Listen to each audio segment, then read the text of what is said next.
Bonjour à tous et bienvenue dans ce nouvel épisode de Y a pas de sous-métier. Aujourd'hui, on va voir quelque chose d'un peu différent.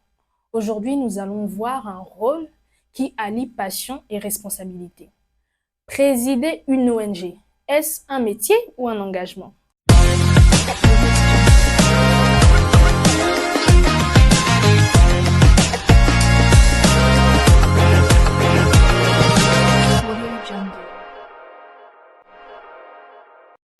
Comme vous l'aurez deviné, je ne suis pas toute seule aujourd'hui sur le plateau. Je suis avec une grande dame.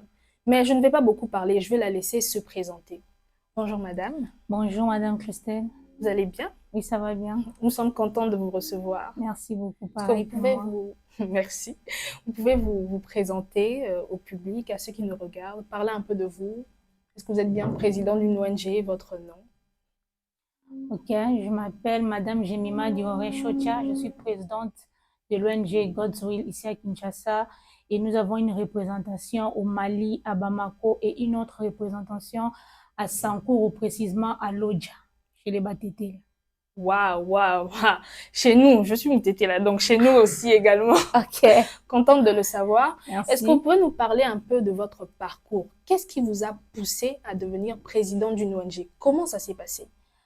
Voilà, mon parcours est que ça n'a pas été facile. Je vais d'abord commencer par mon parcours familial, fille d'une infirmière et d'une enseignante. Mhm, À un moment donné, mes parents ont subi des problèmes, des complications mhm, et nos entreprises ont tombé en faillite. On avait des pharmacies et mon père a perdu tout ça. Donc, ça n'a pas été facile pour nous et ma mhm. mère. Donc, j'ai eu à vendre le foufou, les Wow. charbons, le maïs avec ma mère. Mhm. Et c'est à partir de là que j'avais décidé de faire mes études, d'avoir un grand parcours scolaire universitaire, de finir mes études et de devenir une grande dame, comme je le suis déjà par la grâce de Dieu, de devenir une grande dame, d'avoir des ambitions, devenir l'image ou encore une figure mondiale. Waouh, waouh, waouh, waouh, waouh, waouh. Je pense que même vous qui nous suivez, vous êtes épatés par ce grand parcours. Merci beaucoup pour votre réponse, Madame Jemima. Et Merci. j'aimerais que vous puissiez nous dire un peu plus, en tant que présidente d'ONG, quelles sont les missions que vous accomplissez, généralement, en tant que présidente d'ONG? En tant que présidente de l'ONG, mon ONG s'appelle God's Will, qui veut dire la Mhm, volonté de Dieu. mhm, En tant que présidente de l'ONG God's Will, qui a pour mission ou vision défendre le droit de l'homme, de l'enfant et de la femme, nous avons pour mission de responsabiliser les enfants de la rue, les enfants abandonnés, les enfants victimes des guerres, des filles mères, de veuves, des handicapés, de femmes qui ne connaissent pas leurs droits dans le foyer, dans la société, dans la vie conjugale, en politique. Voilà un peu notre mission. Waouh. Merci beaucoup pour votre réponse. Donc, c'est vraiment une charge, une très grande charge et surtout une très grande responsabilité. Et nous aimerions savoir, quelles sont les compétences requises qui sont demandées pour accomplir, pour justement être président d'une ONG? Parce que ce n'est pas quelque chose qui est à prendre à la légère. C'est beaucoup de responsabilités, notamment avec tout ce que vous avez énuméré. Donc on voit que c'est quelque chose qui demande beaucoup de responsabilités et surtout beaucoup de passion. Et quelles sont les compétences qu'il faut pour occuper votre rôle? Bon, premièrement, je dirais que c'est pas facile. Pour devenir ou être président d'une ONG, Mhm. il faut avoir fait des formations requises. C'est-à-dire faire des études compétentes. Par exemple, moi, avant d'avoir une parcours prestigieuse, comme je l'ai dit, Mhm. je vais commencer d'abord, j'ai un bac malien Ok. où j'ai fait à Bamako en 2009. Mhm. J'ai une licence en administration des affaires, Mhm. option gestion des ressources humaines, où j'ai fait au Gabon, à Libreville. Mhm. Et j'ai un diplôme en droit de l'homme, droit international, spécialité droit de l'enfant et de la Mhm. femme, où j'ai fait à Strasbourg, en France. Mhm. Donc, tu vois que pour devenir une présidente d'une ONG, il faut viser grand. Ok. Il faut viser loin. Mhm. Il faut faire des formations, Mhm. par exemple, dans le domaine dans lequel tu veux travailler, Ok. faire des formations, étudier, Mhm. avoir un bagage intellectuel suffisant Mhm. et puis le reste viendra. D'accord. Et comme vous avez dit, vous avez eu à avoir un parcours assez grand, donc vous avez beaucoup de diplômes. Et pour peut-être cette personne qui n'a pas les moyens d'avoir peut-être le même parcours que vous, mais qui peut faire une formation, qui peut faire une formation. Est-ce que la durée de la formation est-elle longue ou est-ce qu'aussi faire des formations pour occuper ce rôle est à la portée de tous? Oui, faire des formations pour occuper ce rôle d'être président d'une ONG est à la portée de tous parce que les formations se passent, si je ne me trompe pas, au moins 6 mois. Tu seras déjà apte, Ok. capable Mhm. d'assumer ce rôle et d'ouvrir un ONG. Ok, d'accord. Merci beaucoup pour votre réponse. Merci. Et depuis que vous êtes présidente, est-ce qu'il y a eu des moments forts qui vous ont marqué, qui vous ont vraiment laissé une trace, vraiment des moments aussi où on vous demande aujourd'hui, ah, Madame Jemima, est-ce que vous pouvez nous raconter un peu qu'est-ce qui s'est arrivé pendant tout ce parcours, quelque chose de fort qui vous a marqué? Bon, quelque chose de fort qui m'a marqué, je pourrais dire que dans mon parcours, en 2021, j'ai failli abandonner, oui, oui, je me souviens, j'ai failli abandonner. Mais quand j'ai compris que j'avais un rôle important d'aider les enfants, j'avais un rôle Mhm, très important d'aider la femme congolaise surtout à mhm, connaître ses droits, mhm, à se défendre, à connaître qui elle est exactement, mhm, à défendre aussi l'homme congolais qu'il est, à mhm, connaître ses droits. Quand j'ai appris que j'avais un grand rôle, je me suis dit que je n'abandonnerai pas. mhm, Parce que j'ai connu des difficultés, comme je pourrais les dire, mhm. de trouver des partenaires fiables Oui. qui pouvaient nous aider Mhm, dans ce sens-là, de signer des partenariats aussi mhm, avec d'autres entreprises ou d'autres ONG ou d'autres fondations mhm, qui sont dans la même vision que nous. J'ai vraiment trouvé des difficultés, mais je n'ai pas abandonné et jusqu'à présent, je continue ma lutte et je sais que ça ira. Je ne regarde pas le présent, mais je regarde le futur. J'ai mhm. une vision de l'aigle qui voit loin. Voilà, et c'est un peu ça. D'accord, merci beaucoup, Madame Jemima. Et pour rebondir à ça, par rapport aux sponsors, trouver des sponsors, de partenaires, des personnes qui vont soutenir votre projet, est-ce que vous avez mis en place une stratégie? Parce que comme vous l'avez dit au début, c'était compliqué de trouver des personnes de bon cœur, surtout aussi, qui sont juste là pour soutenir votre projet. Est-ce que vous avez mis en place des stratégies pour les attirer ou bien ça s'est un peu fait comme ça? Bon, il y a des stratégies pour les attirer parce que quand tu es une présidente de l'ONG, c'est toute une organisation. Nous avons les départements ressources humaines, nous avons les départements finances, nous avons les départements gestion stratégique, Mhm, la communication, tout ça. Et voilà, il y a des gens qui sont là, des jeunes avec qui je mhm, travaille aussi, qui sont là, qui se chargent des, d'écrire des contrats, des partenariats, d'écrire des lettres, des collaborations, mhm. ainsi de suite. Donc, il y a toute une stratégie qui est mise en place pour, en fait, chercher des partenariats. Mais pour des financements, ce sont nos œuvres sur le terrain qui déterminera qui pourra nous financer par rapport à ce que nous faisons. D'accord. Maintenant, j'aimerais que nous puissions voir un point aussi important, et je pense que vous êtes aussi concerné par ça. Madame Jemima, je pense que beaucoup d'entre nous pensent que, ou ne pensent pas que être présidente d'une ONG est un métier. Il y a certains qui pensent que c'est un métier, il y a d'autres qui en doutent, qui pensent que c'est plutôt comme une mission bénévole. Parce que si quelqu'un peut se poser la question, ah, est-ce que président d'une ONG, est-ce que c'est vraiment ça là? Est-ce que je peux me retrouver dans ça aussi? Et par rapport à ça, par rapport à cette question de savoir est-ce que président d'une ONG, c'est une mission bénévole ou un métier? Qu'est-ce que pouvez en dire? Bon, ce que je pourrais dire, premièrement, d'abord, c'est un métier. Parce qu'en parlant de moi-même, je suis le chef de moi-même, je suis le chef de ma propre vision. Donc, pour le moment, je travaille comme étant un bénévole. Mhm. Je n'ai pas de contrat, je n'ai pas d'indemnité, je n'ai pas de salaire. Donc, au moment où je n'ai pas toutes ces choses-là, Mhm. c'est un métier bénévole. Mhm. Maintenant, ça devient un métier rémunéré ou encore récompensé Mhm. quand l'ONG évolue au fur et à mesure. Parce que nous avons déjà 7 ans sur les Mhm. terrains. Quand l'ONG évolue et que vous avez des financements disponibles, des financements suffisants qui pourront t'aider à payer Mhm. ces gens-là, à payer ces salariés-là, c'est en ce moment que vous allez les faire signer des contrats de salaire qui deviendra rémunérable. Ah, d'accord. Je pense que par là, on peut rebondir sur la question que je pense que tout le monde attend. Est-ce qu'on gagne bien? Est-ce qu'on peut vivre? On peut vivre de ces métiers, oui. On peut vivre de ce métier. Est-ce que vous vivez que Bon, moi, de je ça? ne vis pas que de ces métiers parce que premièrement, je suis présidente de l'ONG God's Will. Mhm, Je suis administratrice de business, de God's Will Business, mhm, c'est-à-dire les affaires. mhm. Et je suis femme politique par la grâce de Dieu, mais pas pour des ambitions présentes, mais À on venir. verra à venir, on verra comment Dieu va nous conduire. Mhm, Et je suis assistante des ressources humaines. mhm, J'ai travaillé pas mal dans beaucoup d'entreprises, mhm. dans l'extérieur du pays comme à l'intérieur du pays, précisément au Gabon, où j'étais à la Société d'énergie d'eau du Gabon, la SCG, où j'étais à Protomac, une ONG de tortue marin, où j'ai travaillé à Bamako dans une entreprise multiservice. J'ai été professeur à l'université au Bamako, au Mali, à l'université Élite, où j'ai fait au moins 6 mois, où j'ai donné les cours.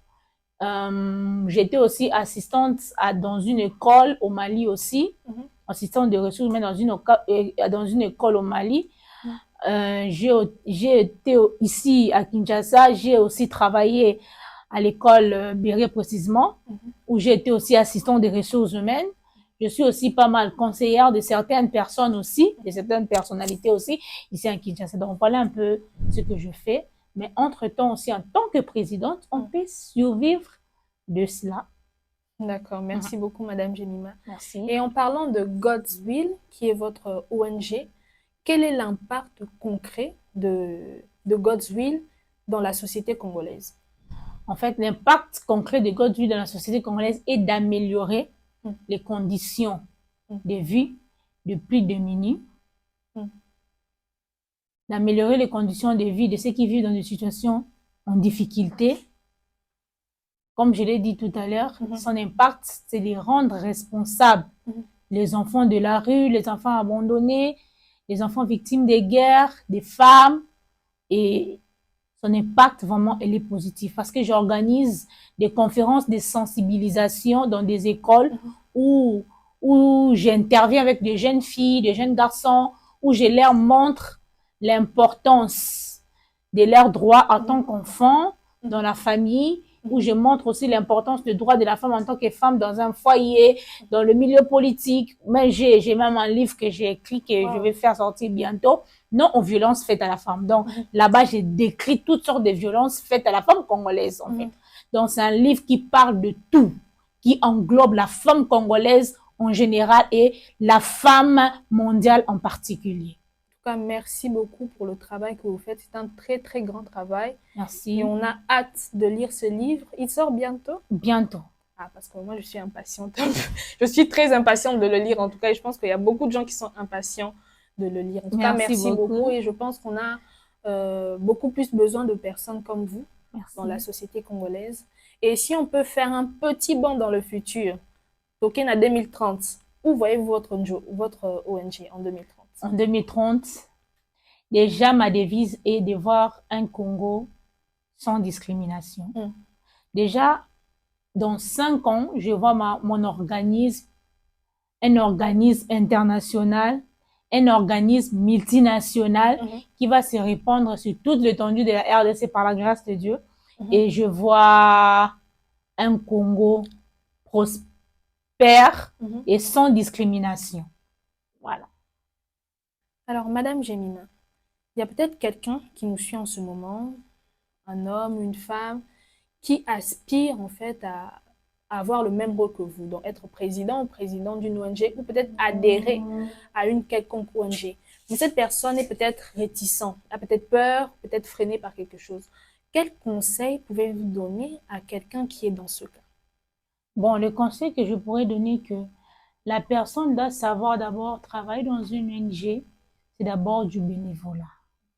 Premièrement, c'est d'abord du bénévolat. On ne s'inquiète pas du salaire, on s'inquiète de rien. Les salaires viennent après, les indemnités viennent après. Mais premièrement, d'abord, on se charge d'avoir une bonne image sur le terrain, comme nous le faisons, c'est-à-dire de descendre sur le terrain, voir le plus démuni, voir le plus petit, soutenir le pauvre, aider, dans ce sens-là. On voit d'abord l'intérêt personnel de la population. On ne voit pas notre propre intérêt. Donc, si tu veux travailler dans une ONG, c'est quelque chose qui est du bénévolat, en fait. Ça demande un engagement personnel. Donc, c'est un peu ça. D'accord. Et pouvez-vous nous dire un peu quelles sont les qualités essentielles, les qualités humaines que quelqu'un doit avoir pour travailler dans une ONG? Bon, les qualités humaines pour travailler dans une ONG, comme je l'ai dit, je pense que je l'ai dit déjà, c'est les qualités humaines, il faut être compétente. Il faut d'abord avoir des compétences requises. Comme je l'ai dit, avoir la détermination, avoir la persévérance, surtout la persévérance, parce qu'une ONG est différente, d'une fondation. Dans une ONG, il faut avoir la persévérance. Parce que des partenaires ne viendront pas du jour au lendemain. Des partenariats ne viendront pas du jour au lendemain. Des financements ne viendront pas du jour au lendemain. Au fur et à mesure que tu es en train de forger, au fur et à mesure que tu es en train de travailler, au fur et à mesure que tu te donnes corps, âme et esprit sur le terrain, dans ce que tu fais, c'est en ce moment-là que tu pourras compter avoir quelque chose en retour. Donc, il faut être apte, il faut avoir la détermination, la persévérance, avoir l'empathie, c'est-à-dire compatir avec des gens qui sont dans des conditions, qui sont dans des conditions ou dans des situations difficiles. Et il faut être flexible, c'est-à-dire être sur le terrain, être une femme de terrain. Donc, être tout le temps dans des descentes, être tout le temps dans des visites, être tout le temps dans des orphelinats, être tout le temps dans des hôpitaux, parce que nous travaillons aussi dans ces domaines-là. L'ONG God's Will améliore en fait la situation des gens en difficulté tout en les insistant dans le domaine humanitaire, éducatif, santé, droits de l'homme, environnement. Et pour ceux qui aimeraient savoir ou pour ceux qui sont curieux, un peu comme moi, pouvez-vous nous décrire une journée typique? Une journée en tant que présidente dans votre ONG, comment ça se passe? Bon, une journée typique pour moi, je pourrais dire que c'est faire faire un planning quotidien. Je peux dire, je me lève le matin, je planifie les tâches que je vais faire.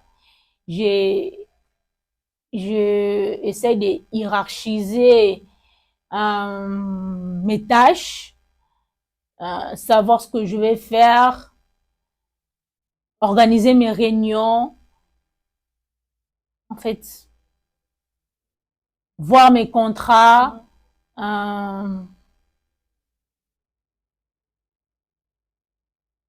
contacter par exemple les gens avec qui je travaille, organiser des descentes, et voilà. Donc, en général, vous avez des longues journées. Voilà, des longues journées. Mais c'est pas tout le temps, je travaille pas aussi tous les jours, quoi. Donc, c'est planifiable. Planifié. Des fois, vous déléguez aussi. Voilà, vous pouvez diriger depuis même la maison. Exactement.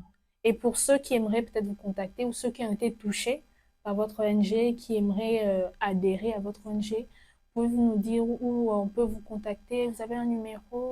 Nous avons un numéro, nous avons un bureau où on peut quand même recevoir des gens pour le moment.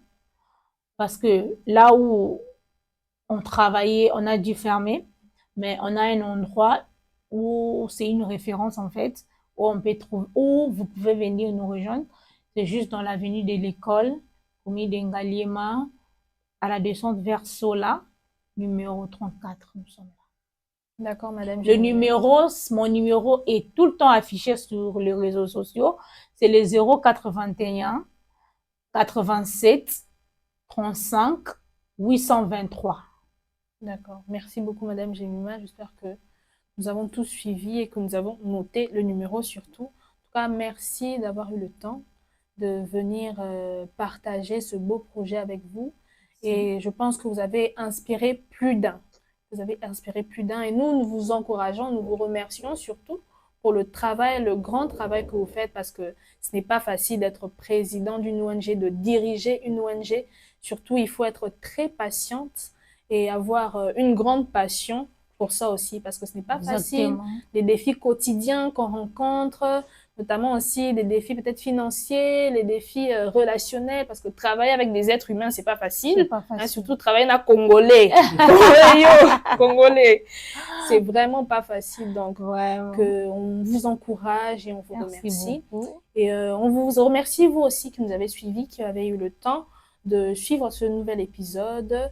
Et on vous encourage à ne pas baisser les bras. Toi, qui veux présider une ONG, qui veut adhérer à une ONG, je pense que tu as eu le temps d'écouter le parcours de Madame Jemima, l'expérience qu'elle a dû acquérir pour occuper le rôle qu'elle occupe aujourd'hui. Et nous vous encourageons aussi à ne pas suivre ce que les gens disent par rapport à tel ou tel métier. Vous savez, comme on a l'habitude de le dire, il n'y a pas de sous-métier. On se retrouve très bientôt pour un autre épisode de Il n'y a pas de sous-métier. À très vite.